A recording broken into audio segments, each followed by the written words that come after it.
महिला आरक्षण बिल गिराना लोकतंत्र का काला दिन। कांग्रेस ने महिलाओं के अधिकारों से किया विश्वासघात। डेजी ठाकुर।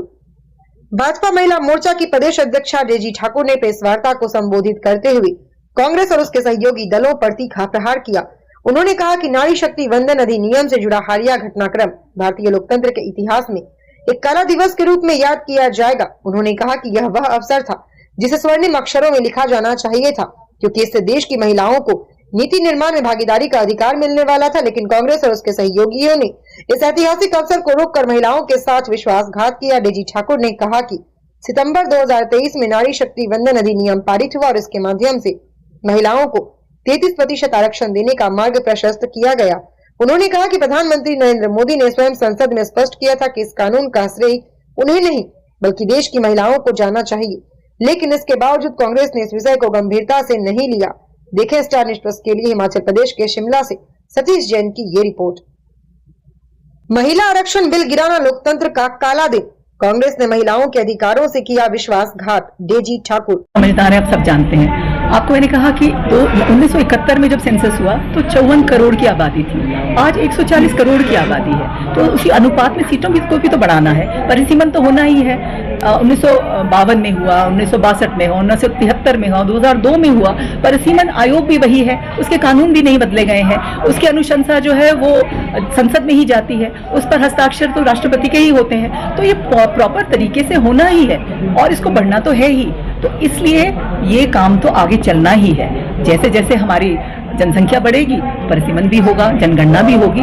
और जैसे मैंने कहा सेंसस तो ऑलरेडी हो रहा है। And now we are talking about not women's development but women led development. So women will be a part of developing and making policies and will be working at the decision making level, पूरे ऊपर तक। छोटी पंचायत से शुरू किया परंतु अब सबसे बड़ी पंचायत में जाने की तैयारी है। और उस आधार पे 1976 में 550 का जो सदस्यों का निर्धारण किया गया था, जिसमें से 543 को फाइनल किया गया और आज 140 करोड़ हमारी जनसंख्या है। क्या ये सही है कि अभी तक भी 443 ही सदस्य लोकसभा में हो? क्या ये उस अनुपात से बढ़ना नहीं चाहिए? तो इसलिए परिसीमन होता है, इसीलिए जनगणना होती है। सेंसस जब अब हो रहा है, इट्स ऑलरेडी ऑनगोइंग, सेंसस की प्रक्रिया आरंभ हो चुकी है, परंतु इसको सिर्फ एक एक्सक्यूज बनाया गया, एक बहाना बनाया गया, क्योंकि परिसीमन तो होना ही है।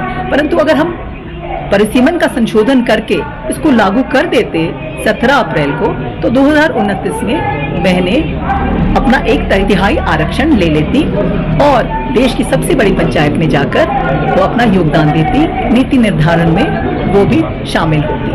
परंतु इन पार्टियों को ये मंजूर नहीं था।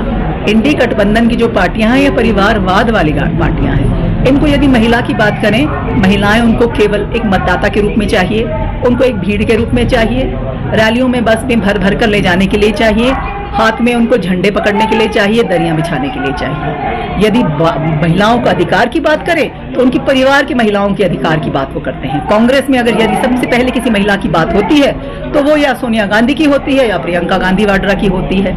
सपा में यदि बात होती है तो सबसे पहले डिंपल यादव की बात होती है। इसी प्रकार आरजेडी में राबड़ी की बात होगी, मीसा की बात होगी। उनको परिवारवाद से ऊपर कुछ नजर नहीं आता।